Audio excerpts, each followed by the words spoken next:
Hello, everybody. Welcome back. I'm going to take my glasses off. We are back with Jacob Pursley. He's over in Yerevan right now. He's on the front lines of this conflict, Nagorno-Karabakh or Artsakh. First of all, this is the second part of 3 of an interview. If you're watching this, you'll get used to the routine. This time we did the first section on Jacob's channel. He's going to post it. He has his schedule and he'll post it at some point. So if you're watching this right away, just keep an eye on Jacob's channel. Go over there and subscribe. Click the notification bell. That'll let you know when he posts. And same here. Click the notification bell here, subscribe, and share.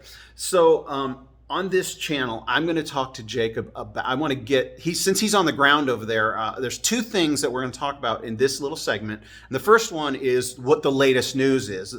We want to get the world powers, the United States of America, the President of the United States of America, whoever it ends up being, it doesn't matter which one it is, but whoever it is needs to recognize statehood for Artsakh and recognize the Armenian genocide. So the first thing I want to ask is some details about what's going on, and then we're going to talk about an incredible miracle that is happening that Jacob is witness to firsthand, and it's reconciliation between the Turks and the Armenians. So let's start. What's going on over there right now, Jacob? Great to see you today, Michael. And yeah, so what's going on over here? Well, the things that usually don't get out in the news, and again, this needs to be said. So everybody knows not everybody knows actually, but there is an invasion, a war that the Azeris and Turks and Islamic mercenaries, terrorists, have launched against this little tiny piece of land, Republic of Artsakh, of 150,000 people. These were peaceful people. This was an unprovoked attack, and it's an unjust war. And I can go point by point, all of the things that the Azeri armies are doing, the Turkish armies are doing. But one thing that just really, really irritated me was this. There was an ambulance going on a road to help Armenian soldiers. You had an Armenian medical doctor in the ambulance, and they were flagged down by these soldiers wearing Armenian uniforms. And so the doctor gets out trying to see what happened. Are you guys okay? And these were Azeri soldiers dressed up in Armenian uniforms, and they took their guns and gunned this doctor down and shot at the ambulance. And this man's name was Sasha Rustamyan, a young man, and he died that day because these guys have been doing this. So you have a lot of this deception, a lot of this deceit that has started from the very beginning of the war.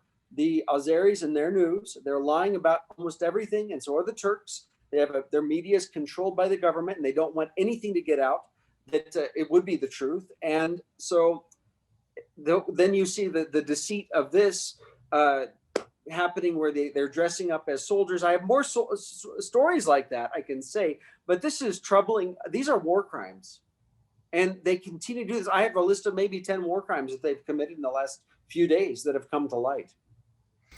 One of the things that you say on your videos that you post that is just striking is, I mean, especially because being on the ground and hearing it firsthand and knowing, you can tell when somebody's telling the truth, right? Right. It's like we all have that discernment, right? God gives us the ability to discern, so we just have this intuition when somebody's telling the truth. Some people are really good at deceiving, but most people are not. And so you just can know. And when you reporting on the ground, one of the things that we Christians need to spread is the tactics, the difference in tactics. The Armenians, they take prisoners of war or wounded Azeris, and they nurse them back to health, right? They put them in hospitals. They care for them. They bandage their wounds. They show care and compassion and love. Whereas, what happens?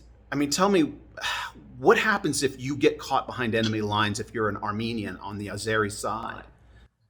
Well, unfortunately, because I've been vocal about these things, I am sent on a regular basis videos and pictures from the front lines of things that get leaked out. And then, of course, there's the stuff that the news covers. So we know that they've beheaded soldiers and they've taunted the families, because when they capture the soldiers, they got the guy's cell phone, they got the people's phone numbers, and then they call their families and say, hey, look what we're going to do. And they're tormenting them. They've skinned them alive. And they've cut off, recently, they were cutting off the ears of some of the prisoners. And I could go on, and anyway, I could keep going on what they're doing. You guys, you get the picture that they have been treating them in an inhumane way. You don't do that with soldiers of war. But I have to say, look, there's, in this war, there is evil and there's good. There's light and dark, just as with the Nazis, just as with the Japanese. Look, when you were a prisoner of war and the Japanese caught you, you're probably going to die. I mean, those, they were brutal. I mean, you can see a lot of these parallels and how they treat them. If you were a prisoner of war in the Nazis and you were Polish, they just executed you. I mean, they were brutal to their prisoners. I can see the same things. You know, you got caught by the Allied forces, and they fed you and they put you up. They didn't do what the Japanese did and put them on these death marches and so forth. I'm just, you can see this. If anybody knows history, you can see how different people are treated, how the war started, and you can see all of these things, and you can clearly see that the Azeris and the Turks are on the side of evil and darkness. It's very clear to me. Yeah, yeah, and that's a running theme, I guess, for my podcasts is the truth sets you free. The lie, which is propaganda, enslaves you, right? They become enslaved to the lies, and it's who is the father of lies, right? It's Satan, and that's, so you know there's this darkness. If you become enslaved to a lie, you'll believe or do anything, and believing that they are that God, that Allah is happier the more brutal you are to the enemy.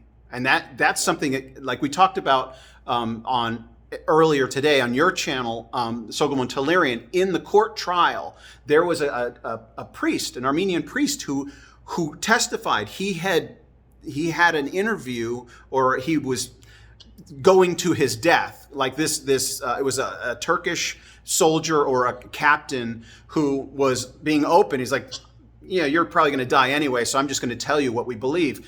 We believe that we are rewarded the more brutal that we are.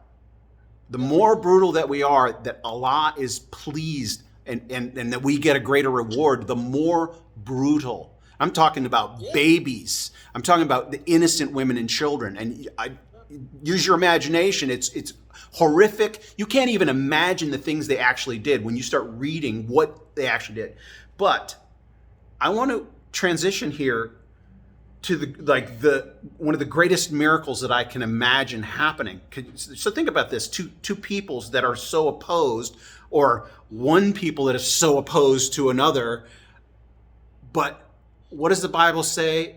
Right? That like what is this miracle that we can forgive? Right? That there is forgiveness even for the most brutality. I mean, if Adolf Hitler confessed his sins and repented and accepted Jesus Christ, heck, we're going to see him in heaven. Right? But what's happening among Armenians and Turks that you've witnessed? Tell me about some miracles.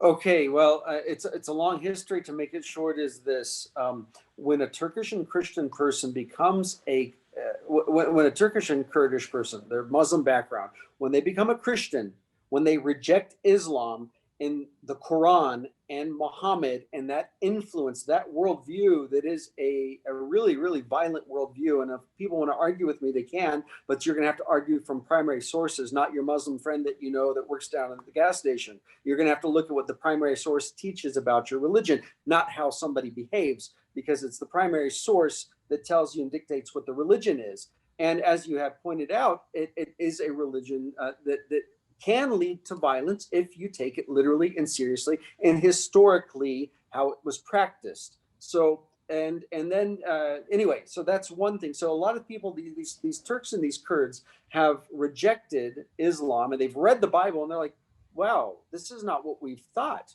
They told us something different. They were lied to about Christianity, about Jesus, about who a Christian is, the nature of a Christian, what the church is, the nature of the church. They were lied to about all of those things. From the time they were born, they were lied to by their parents and their school system and everything, in the books they read, in the television programs they watch. It's propaganda, anti-Christian. I can go over a lot of examples. So these guys have to work through all of these lies. It's like they've been brainwashed in a cult, and they don't know they're in the largest cult. I don't actually call Islam a religion. I call it a cult. It's the largest cult in the world. If you get out, they'll kill you for it. And that's an Islamic law if you decide to become a Christian. So these people, they finally read the Bible, and then they meet Christians, real Christians, go to a church, they're like, wow, this is not what we thought. And so what's happened with these Turks and these Kurds is they have began to think about their history and what they were taught about the genocide, the Armenian genocide. What were the events that led to 1915 all the way to Ataturk? And as they've already known, they've been lied to about everything else in life. Then they began to realize and remember the stories that they were told, specifically from the Kurdish regions. They really see this. The Kurds know it a lot better than the Turks living in Ankara or Adana, or Ankara or Istanbul or Izmir. But the ones living in the eastern regions of Turkey, their grandparents have passed down the stories of the genocide to them. And then those seeds that were planted, that we did this thing, go in, and they're like, wow, did we really do this? And I have a close friend of mine, he's a Kurdish pastor now, that he said that he remembers after becoming a Christian, he would have nightmares about the lands he lived in Diyarbakir, Tigranakert, where he said that I would see the land bubbling up and blood crying out. And he said, I realized the lands we're living on used to be Armenian lands, and we massacred them and stole their lands. And he says, I've got to do something about this. And not only him, but a whole group of people began to come over to Armenia and meet with Armenian pastors and churches and Christians to confess the sins of their forefathers. They're like, well, we don't know how we can compensate you, but now we believe in Jesus. We've been reconciled with Christ, and we want to be reconciled with you, and we love you, and we're so sorry for what we've done and what our forefathers have done. And can you forgive us? And they always say, we know you can't forgive all of Turkey. That's impossible for anybody to do. But would you do this? And can we work together as brothers and sisters in Christ? I've seen about 30 or 40 of these meetings happen. We helped facilitate some of them, many of them actually. And even in Pasadena, in the diaspora, we had a large meeting back in 2014. And it's been shocking for the Armenians to first hear there's such a thing as a Turkish Christian. Is that even possible? The first thing I remember when I came to Armenia in 2008 to visit, like, can a Turk even become a Christian? No, they have to be Armenian. I'm like, no, these guys, they're not Armenian background. They were Muslim, Sunni, became Christians. Now they're changed people. They want to meet with you. And then we started bringing them over to Armenia from Turkey at that time. And that's a miracle. I'm telling you, I've never seen anything like this in my life. When I watch these reconciliations take, when an Armenian man, where he knows his entire family was massacred by the forefather of this person standing in front of them. They're both from Adana. And we know about the 1909 massacres in Adana. The guy from Adana is weeping and saying, please, we didn't know what we were doing, but we're left as spiritual orphans. And you are our spiritual mothers and fathers. Please come back and help us. Teach us to be Christians. And then the guy breaks down crying, and then they're hugging. And then I have so many stories, but in short, this is a miracle of God. And I think this is an actual proof of the truth and reality of Christianity. You can't pay somebody to do that. Yeah. No, I mean, they're risking everything by doing that. Like, right. They're literally sacrificing themselves for the truth. And so I want to wrap up here. Before I have one final thought I want to mention. But before that, if you think Jacob and I are doing God's work, right? If this is something that you think people need to know, because they do, then you need to share. Go to his channel, subscribe and share to this Sovereign Art Sock. and share and click the notification bell, and then go to Tales of Truth and subscribe and share. We're going to finish this conversation over at Tales of Truth here in a second. So go there and watch what we talk about. We're going to talk about. I'm going to ask him about Gregory the Illuminator. We're going to kind of illuminate the history of the origin of Christianity in Armenia. But the last point I want to make is, because of this reconciliation, and this has been kind of my motivating, like the impetus for all of this for me. As soon as I realized this thing happened, only 3 years ago, this genocide, Jesus said, "Go and make disciples of all nations." And when I first became a Christian, I was like, what does that mean? Well, there are ministry organizations that are like, if we get a few Christians in every nation, and then Jesus will return, right? That's one of the paradigms of missiologies, trying to reach some people in every people group so that you'll fulfill the Great Commission.